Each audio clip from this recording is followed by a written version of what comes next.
gonna get into the Cash App method. Alright, so what you're gonna need for this Cash App method, right? You're gonna need 2 phones.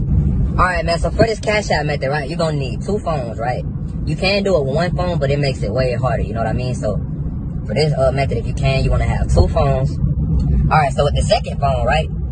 Like your first phone could be like your main phone or whatever. So say you have Cash App on there, you don't really gotta do nothing to the first phone. This is just where you're gonna receive payments at, right?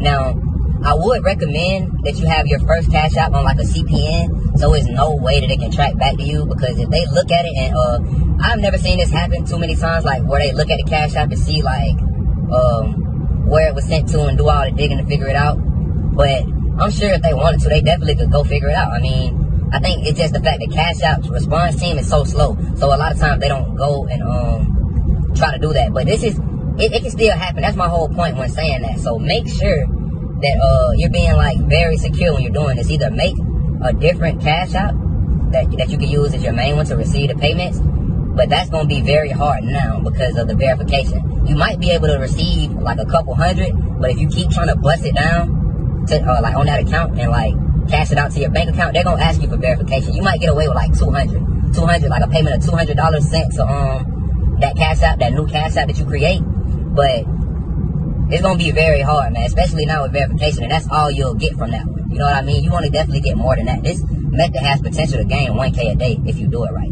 And plus, you would have to wait once making a new one, because you do have to have some type of history for the method to work. You know what I'm saying? When it comes to receiving the payment. So that's what you'll need for your first one, right? Like I said, for your first one that you're receiving payments on, it could be a regular one that you have, that you made with a CPN to verify. You can make one with a CPN to verify, right? With your actual name on it, right? And you're verifying it with this CPN with your actual name on it, because you're able to, you have an ID with that name on it. So you can verify with your ID, but they still won't have no proof or no way to connect anything with you, because it's not your real social security number. You know what I mean? So that's a way to get around it and be able to verify a Cash App easy. But like I said, that's the long way. That's going to take a little bit longer, you know what I'm saying? Because you have to wait on it to age a little bit and all this type of stuff. The easiest way to go about it would be just to use your regular one, or like I said, use one with the CPN and wait like 2 weeks. Or you could buy one, because that's what you're going to have to do anyway throughout this method. You're going to have to buy one, so it would just make it where you would have to buy 2. But you don't have to buy 2. Like I said, you can use your regular one. It's just not as safe.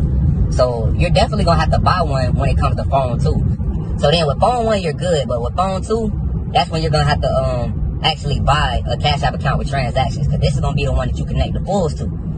So with this one, you're going to... I have sites if you need to know where to get those. Like I said, there are plenty of resources. But you have to be very careful. I mean, very careful when looking at these different resources.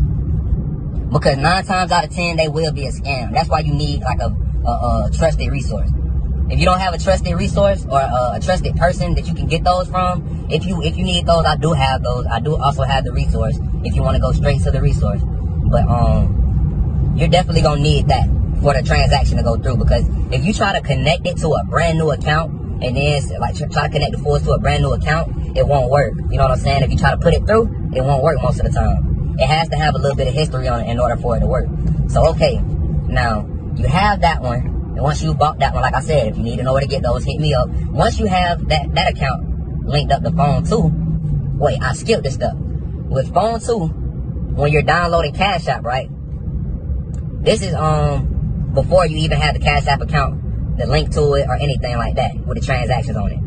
What you're going to need to do is, you're going to need to download Cash App with your VPN on. So say you already have Cash App on phone 2, right? You're going to delete it and re-download it with a VPN on. Now, Socks will make this method almost 100% unbreakable.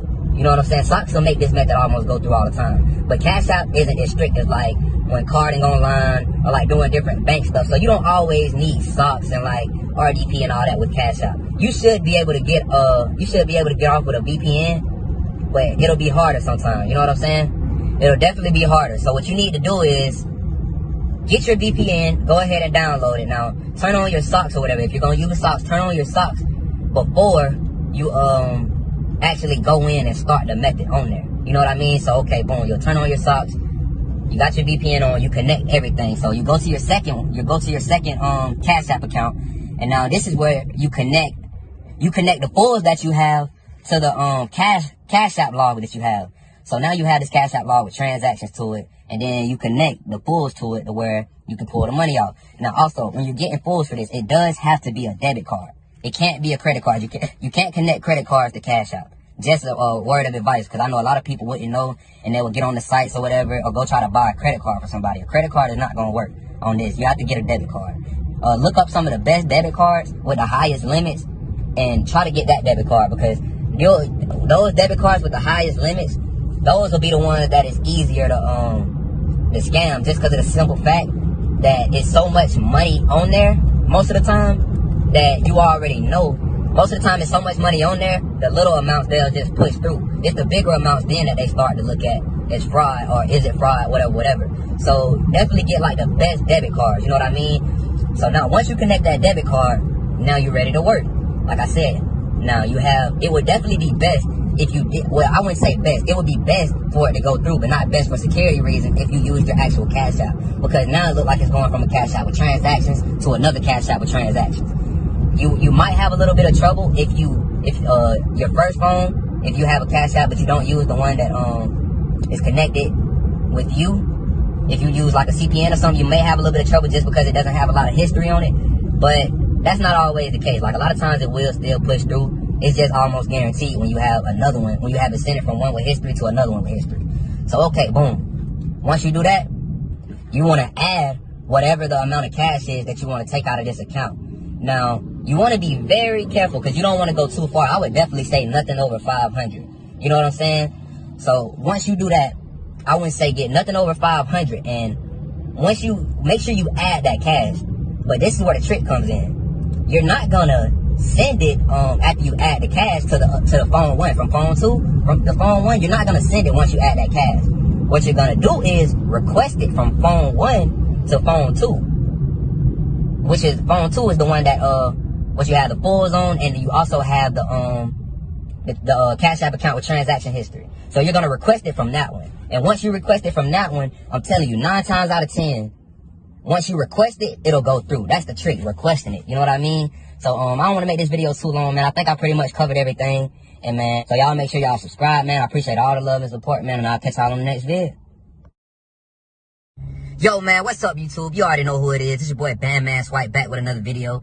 And man, as y'all see, it's a new YouTube, it's a new page, new shit going on. YouTube been tripping, as always, you know what I'm saying? It's all good. That's why I had this backup page, you know what I'm saying? So we already got a couple subscribers over here. And you know what I'm saying? We just gonna keep going, you know? It ain't nothing. This ain't nothing new to us. We already know how it go, you feel me? So, you know what I'm saying? This ain't gonna stop the sauce, man. You know, I'm coming back and forth. I was gonna stop after this, but y'all kept hitting me up. Don't stop. Like y'all be needing the sauce, everybody.